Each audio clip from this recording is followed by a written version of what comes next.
दिल्ली के शराब घोटाले मामले में सीबीआई ने 8 घंटे की लंबी पूछताछ के बाद दिल्ली के डिप्टी सीएम मनीष सिसोदिया को रविवार को गिरफ्तार कर लिया है। केंद्रीय जांच ब्यूरो ने 2021 से 22 की नई आबकारी नीति लागू करने के मामले में कथित भ्रष्टाचार को लेकर मनीष सिसोदिया को गिरफ्तार किया है। सबूत मिटाने, खातों में हेरफेर, भ्रष्टाचार, अनुचित लाभ देने और लेने का आरोप लगाया गया है। सिसोदिया से इसके पहले भी सीबीआई कई बार पूछताछ कर चुकी है। अब इसको लेकर आम आदमी पार्टी और भारतीय जनता पार्टी आमने सामने है। दिल्ली के मुख्यमंत्री अरविंद केजरीवाल ने सुबह ही इस मसले पर ट्वीट कर केंद्र सरकार पर जमकर हमला किया था। डिप्टी सीएम की गिरफ्तारी के बाद एक बार फिर से शराब घोटाले की चर्चा शुरू हो गई है। सवाल उठ रहे हैं कि आखिर वह शराब नीति क्या थी जिसकी वजह से ये सारा बवाल शुरू हुआ।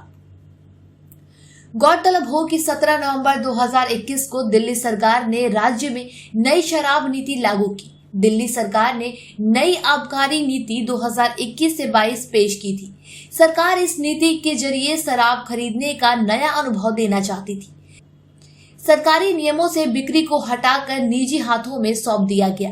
होटल के बार, क्लब व रेस्टोरेंट को रात 3 बजे तक शराब परोसने की छूट कुछ नियमों के तहत थी।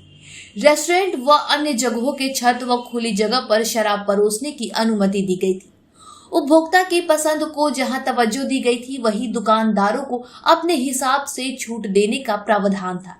इस वजह से एक बोतल पर एक बोतल मुफ्त का भी लाभ दिया गया। आबकारी की नई नीति के तहत दिल्ली को 32 जोन में बांटा गया था। 16 विक्रेताओं को पूरी दिल्ली में वितरण का जिम्मा दिया गया था। हर जोन में ज्यादा से ज्यादा 27 दुकानें खुलनी थी। इस तरह से कुल मिलाकर 849 दुकानें खुलनी थी। नई शराब नीति में दिल्ली की सभी शराब की दुकानों को प्राइवेट कर दिया गया। इसके पहले दिल्ली में शराब की 60% दुकानें सरकारी और 40% प्राइवेट थी। नई पॉलिसी लागू होने के बाद 100% प्राइवेट हो गई, जिसके तहत सरकार ने तर्क दिया था कि इससे 3,500 करोड़ रुपए का फायदा होगा। सरकार ने लाइसेंस की फीस भी कई गुना बढ़ा दी। एक लाइसेंस के लिए पहले ठेकेदारों को 25 लाख देना पड़ता था। नई शराब नीति लागू होने के बाद उसके लिए ठेकेदारों को 5 करोड़ रुपए चुकाने पड़े। इसी तरह अन्य कैटेगरी में भी लाइसेंस की फीस में काफी बढ़ोतरी हुई। टेंडर के हिसाब से ब्लैक लिस्टेड कंपनी को अनुमति नहीं थी, लेकिन दिल्ली में एक कंपनी को 2 जोन वितरण के लिए दे दिए गए। हालांकि सरकार का कहना है कि नई आबकारी नीति का मकसद भ्रष्टाचार नहीं था। लोगों को उचित प्रतिस्पर्धा के तहत शराब लोगों को मुहैया करानी थी। इसके साथ ही सरकार का राजस्व बढ़ाना था। शराब खरीदने वालों की शिकायत भी दूर करनी थी। नई शराब नीति से जनता और सरकार दोनों को नुकसान होने का आरोप है। वहीं बड़े शराब कारोबारियों को फायदा होने की बात कही जा रही है। भारतीय जनता पार्टी का यही आरोप है।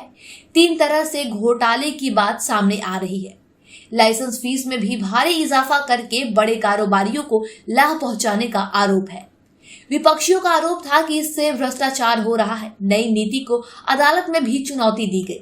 विपक्ष का कहना था कि टेंडर की शर्तों के हिसाब से क्वार्टर यानी 2-3 कंपनियों को एक करने की मंजूरी नहीं थी। मामले में जब भ्रष्टाचार के आरोप लगे तो दिल्ली सरकार ने अपनी नई नीति को ही वापस ले लिया और फिर से निजी हाथों की जगह सरकारी नियमों को शराब बिक्री करने की इजाजत दे दी। यानी कि पूरी योजना को ही सरकार ने वापस ले लिया। तब से विपक्ष पर यह सवाल उठ रहा है कि जब आबकारी नीति में भ्रष्टाचार नहीं हुआ था तो पूरी योजना क्यों वापस लेने पर सरकार मजबूर हुई? कहीं दाल में काला तो नहीं? तो वही सोमवार को दिल्ली के उप मुख्यमंत्री और शिक्षा मंत्री मनीष सिसोदिया के डॉक्टरों को सीबीआई मुख्यालय बुलाकर मनीष सिसोदिया की मेडिकल जांच कराई गई। डॉक्टरों का कहना है कि मनीष सिसोदिया पूरी तरह स्वस्थ है। वहीं राव एवेन्यू कोर्ट में की सुरक्षा भी बढ़ाई गई। दोपहर 2 बजे के बाद सिसोदिया को कोर्ट में पेश किया गया।